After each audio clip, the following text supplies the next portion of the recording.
Sometimes, again, in the Abruzzi, the dead Carnival is personified by a living man who lies in a coffin, attended by another who acts the priest, and dispenses holy water in great profusion from a bathing tub. At Lerida in Catalonia the funeral of the Carnival was witnessed by an English traveller in 1877. On the last Sunday of the Carnival a great procession of infantry, cavalry, and maskers of many sorts, some on horseback and some in carriages, escorted the grand car of his Grace Pau Pi, as the effigy was called, in triumph through the principal streets. For 3 days the revelry ran high, and then at midnight on the last day of the Carnival the same procession again wound through the streets, but under a different aspect and for a different end. The triumphal car was exchanged for a hearse, in which reposed the effigy of his dead Grace.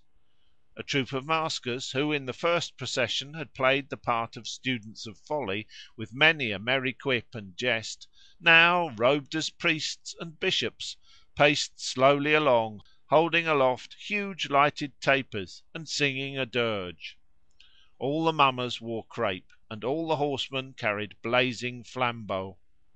Down the High Street, between the lofty, many-storied and balconied houses, where every window, every balcony, every housetop was crammed with a dense mass of spectators, all dressed and masked in fantastic gorgeousness, the procession took its melancholy way.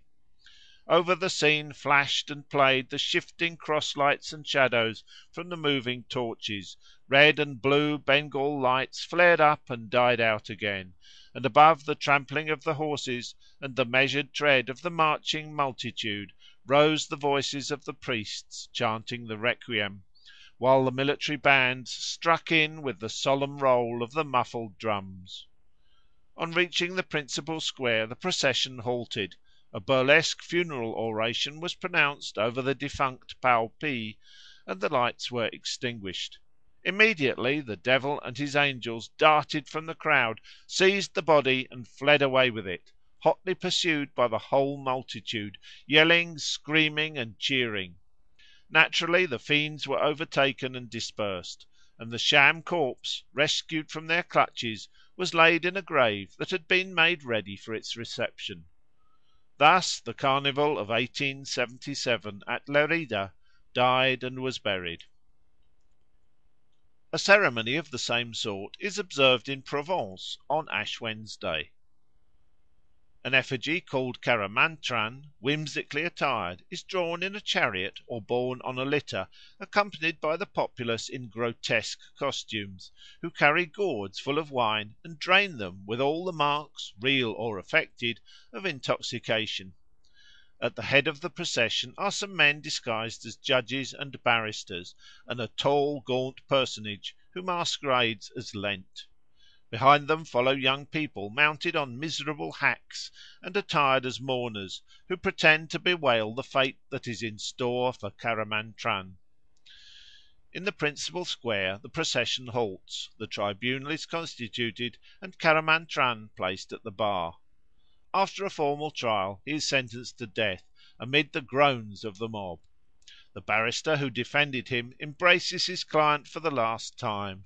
The officers of justice do their duty. The condemned is set with his back to a wall, and hurried into eternity under a shower of stones. The sea or a river receives his mangled remains.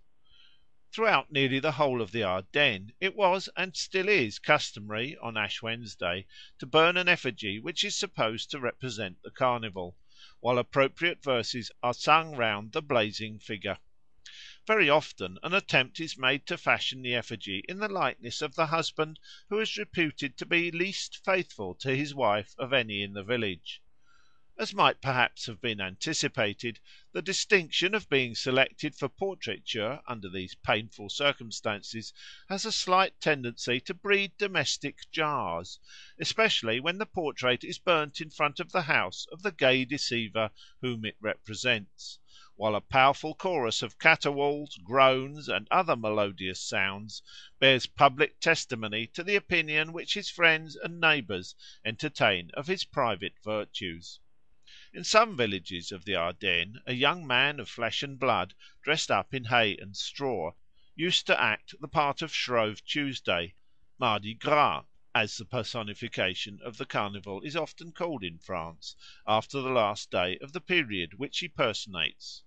He was brought before a mock tribunal, and being condemned to death, was placed with his back to a wall, like a soldier at a military execution, and fired at with blank cartridges.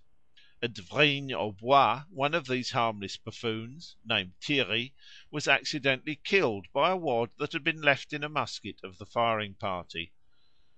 When poor Shrove Tuesday dropped under the fire, the applause was loud and long, he did it so naturally; but when he did not get up again, they ran to him and found him a corpse.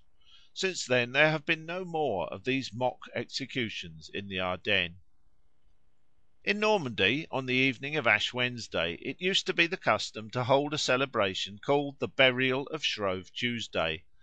A squalid effigy, scantily clothed in rags, a battered old hat crushed down on his dirty face, his great round paunch stuffed with straw, represented the disreputable old rake who, after a long course of dissipation, was now about to suffer for his sins. Hoisted on the shoulders of a sturdy fellow who pretended to stagger under the burden, this popular personification of the Carnival promenaded the streets for the last time in a manner the reverse of triumphal. Preceded by a drummer and accompanied by a jeering rabble, among whom the urchins and all the tag, rag, and bobtail of the town mustered in great force, the figure was carried about by the flickering light of torches to the discordant din of shovels and tongs, pots and pans, horns and kettles, mingled with hootings, groans, and hisses. From time to time the procession halted, and a champion of morality accused the broken down old sinner of all the excesses he had committed, and for which he was now about to be burnt alive. The culprit, having nothing to urge in his own defence, was thrown on a heap of straw, a torch was put to it, and a great blaze shot up, to the delight of the children, who frisked round it, screaming out some old popular verses about the death of the Carnival. Sometimes the effigy was rolled down the slope of a hill before being burnt. At Saint Lô the ragged effigy of Shrove Tuesday was followed by his widow, a big burly lout dressed as a woman with a crape veil, who emitted sounds of lamentation and woe in a stentorian voice. After being carried about the streets on a litter, attended by a crowd of maskers, the figure was thrown into the river Vire. The final scene has been graphically described by Madame Octave Feuillet, as she witnessed it in her childhood some 60 years ago. My parents invited friends to see, from the top of the tower of Jeanne Couillard, the funeral procession passing. It was there that, quaffing lemonade, the only refreshment allowed because of the fast, we witnessed at nightfall a spectacle of which I shall always preserve a lively recollection. At our feet flowed the Vire under its old stone bridge. On the middle of the bridge lay the figure of Shrove Tuesday on a litter of leaves, surrounded by scores of maskers dancing, singing, and carrying torches. Some of them in their motley costumes ran along the parapet like fiends. The rest, worn out with their revels, sat on the posts and dozed. Soon the dancing stopped, and some of the troop, seizing a torch, set fire to the effigy, after which they flung it into the river with redoubled shouts and clamour. The man of straw, soaked with resin, floated away burning down the stream of the Vire, lighting up with its funeral fires the woods on the bank and the battlements of the old castle in which Louis XI and Francis I had slept. When the last glimmer of the blazing phantom had vanished, like a falling star at the end of the valley, every one withdrew, crowd and maskers alike, and we quitted the ramparts with our guests. In the neighbourhood of Tübingen, on Shrove Tuesday, a straw man, called the Shrovetide Bear, is made up. He is dressed in a pair of old trousers, and a fresh black pudding, or 2 squirts filled with blood, are inserted in his neck. After a formal condemnation he is beheaded, laid in a coffin, and on Ash Wednesday is buried in the churchyard,